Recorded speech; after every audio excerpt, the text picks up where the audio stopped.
Hi అండి, అందరు బాగున్నారా? Welcome to my channel. ఈ వ్లాగ్ వచ్చేసి కొబ్బరి లడ్డు ఎలా చేయాలో చూపిస్తున్నాను. ఇట్లా చేసి పెట్టుకుంటే బయట పెట్టిన 15-20 రోజుల వరకు పాడవకుండా ఉంటాయి. పిల్లలు పెద్దలు ఎంతో ఇష్టంగా తింటారు.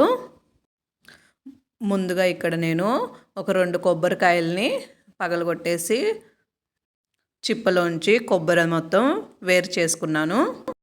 తర్వాత కొబ్బరి మొత్తాన్ని తురుము పట్టుకోవాలి.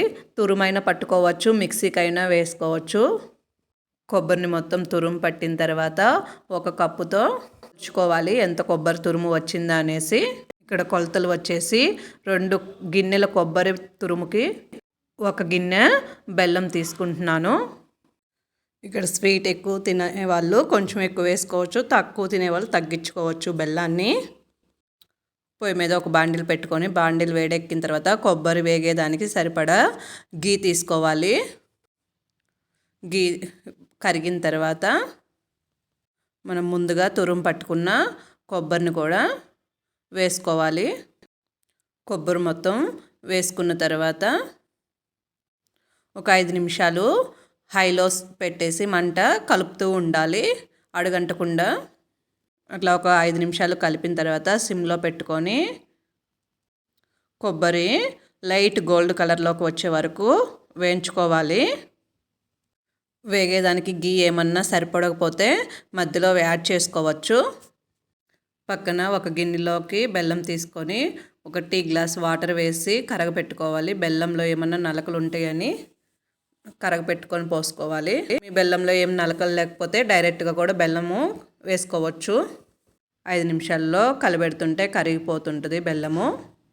ఒక పక్క బెల్లం కరుగుతుంటే మరో పక్క కొబ్బరి తురుము మొత్తము ఫ్రై అవుతూ ఉంటుంది.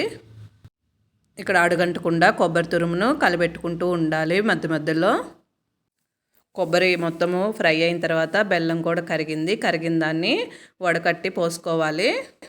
ఇక్కడ బెల్లంలో ఏం నలకలు లేవనుకుంటే డైరెక్ట్గా కూడా కట్ చేసుకున్న బెల్లాన్ని వేసుకోవచ్చు.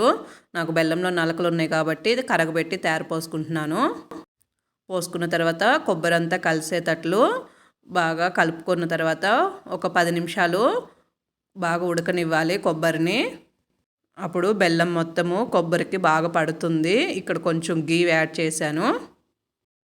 కొబ్బరి అడుగంటకుండా కలబెడుతూనే ఉండాలి కంటిన్యూగా ఒక 10 మినిట్స్ వరకు, దగ్గర పడే వరకు కలబెడుతూ ఉంటే దగ్గర పడుతూ ఉంటుంది. అప్పుడు దగ్గరకు వచ్చిన తర్వాత కొంచెం చేతికి నెయ్యి పూసుకొని మనకు లడ్డు చుట్టుకోవడానికి వస్తుందో రాలేదో చూసుకోవాలి. మనకు లడ్డు చుట్టుకోవడానికి పర్ఫెక్ట్గా సరిపోతుంది అనుకుంటే గ్యాస్ ఆఫ్ చేసుకోవచ్చు. చూడండి, నాకు సరిపోయింది. లడ్డు ఎలా అవుతుందో పక్కన పెట్టేసి ఒక 5 నిమిషాలు చల్లారిన తర్వాత ఒకసారి అంతా కలబెట్టేసుకొని ముందుగా ఒక ప్లేట్కి నెయ్యి అప్లై చేసుకొని మన చేతికి నెయ్యి పూసుకుంటూ ఉండల్లాగా చుట్టేసుకోవాలి. అంతేనండి, ఎంతో రుచిగా ఉండే కొబ్బరి లడ్డు తయారైపోతుంది. ఈ వీడియో కానీ మీకు నచ్చినట్టయితే like and share, subscribe my channel. Thank you.